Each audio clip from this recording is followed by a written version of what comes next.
Jadi ada 3 amal yang tidak pernah putus sekalipun orang itu sudah mati. Yang pertama adalah amalun jariyah. Dia punya amal jariyah. Yang kedua al-ilmun nafi'. Dia mempunyai ilmu yang manfaat yang diajarkan kepada sesamanya. Yang ketiga waladun salih yad'u lahu. Dia punya anak saleh yang selalu mendoakan dia.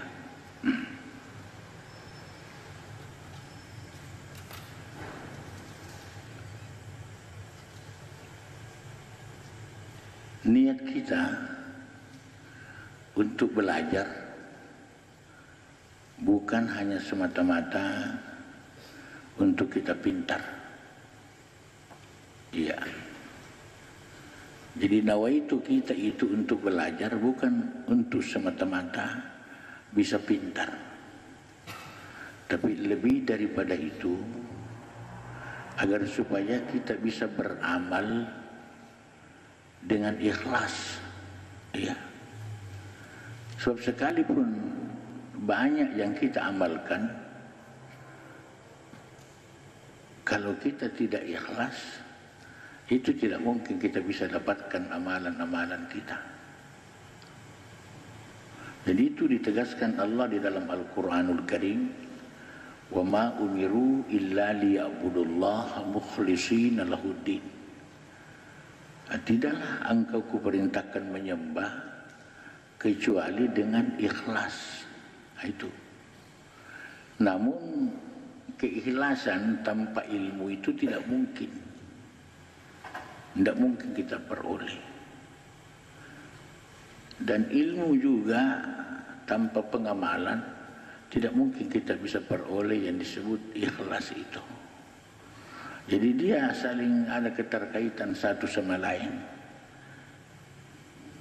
Sehingga kalau kita simpulkan, bagi orang yang beriman itu dia wajib berilmu, beramal, serta ikhlas di dalam pengamalan. Itu yang sangat disenangi oleh Allah Subhanahu wa taala.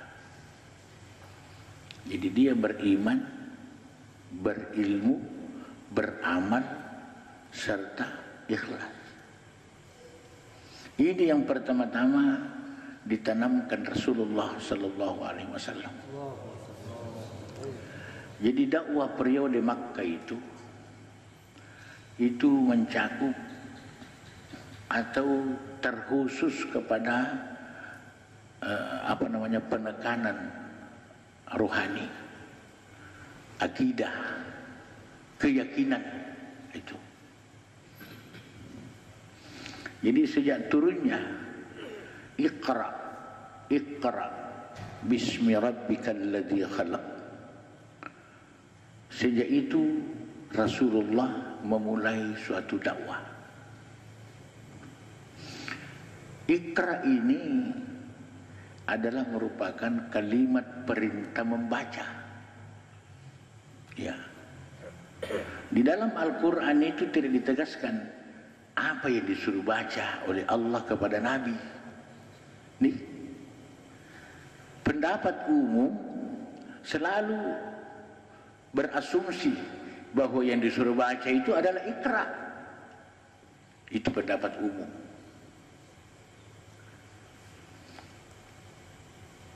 Kita tanya siapa-siapa, apa itu dia sarjana, apa dia bukan sarjana, selalu Iqra. Apa yang disuruh baca? Ya Iqra. Padahal Iqra itu perintah membaca. Ya, bukan Iqra yang disuruh baca. Ya toh. Coba berpikir dingin. Jadi bukan Iqra yang disuruh baca, tapi ada yang disuruh baca yang tidak tercantum di dalam Iqra itu sendiri. Cuma ada bayangan, bismi rabbikal ladzi khalaq. dengan nama Tuhanmu yang menciptakan engkau. Itu berarti Rasulullah ini disuruh membaca. Kalau pengertian syariah, nama Tuhannya.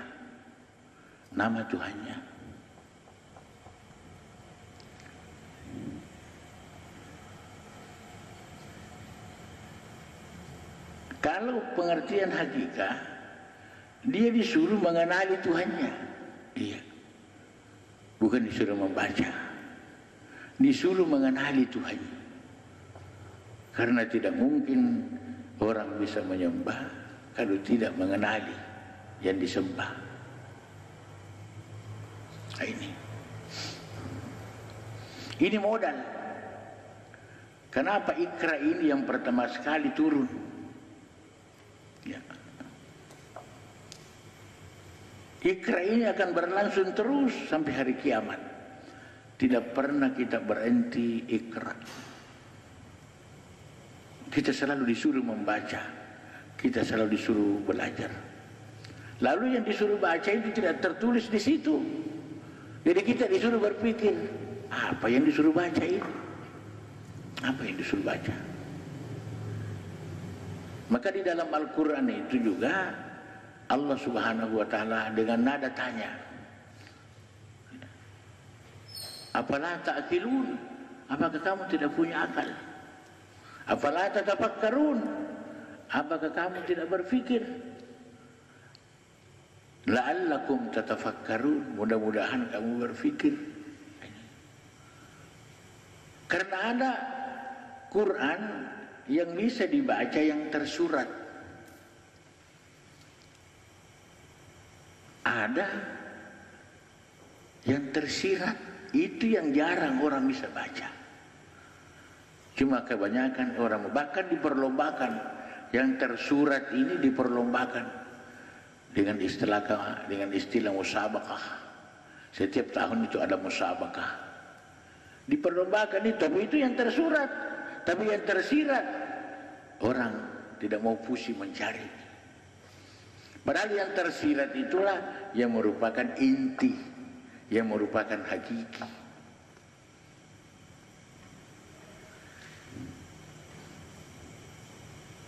Coba lihat saja kalau kita berjalan ke sawah, apa kita pernah bertemu beras di sawah?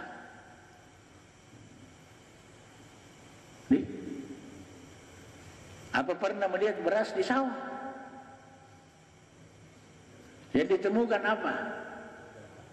Padi toh. Tapi kalau disuruh baca itu padi, padi itu apa isinya? Kenapa begitu orang ramai-ramai menanam padi?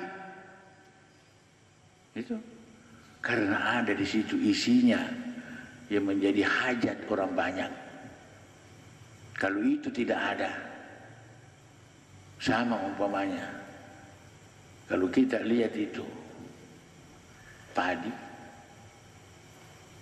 yang tidak berisi, kira-kira mau diapakan itu?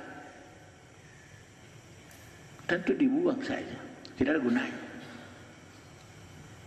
Sama saja orang beribadah tanpa isi, dibuang saja itu sholatnya, tidak ada gunanya, tidak ada artinya. Tapi mungkin ada orang yang marah kalau kita bilang begitu di wilayah. Padahal kita mau yang sebetulnya itu. Kau punya padi saja itu, kalau tidak ada isinya kau buang. Yang kau ambil yang ada isinya. Jadi dakwah Rasulullah SAW dimulai dari Iqra itu tadi. Bagaimana membaca, bagaimana dia belajar. Yang pertama tentang ketuhanan, itu yang utama sekali. Karena modalnya orang menyembah itu adalah mengenal ma'rifah. Jadi menurut kisah bahwa yang dibawa oleh Jibril itu dia bentangkan seperti selembar daun sutra, kain sutra. Di situ tertulis asyhadu an la ilaha illallah wa asyhadu anna Muhammadar Rasulullah. Berkali-kali Muhammad disuruh membaca. Selalu jawabannya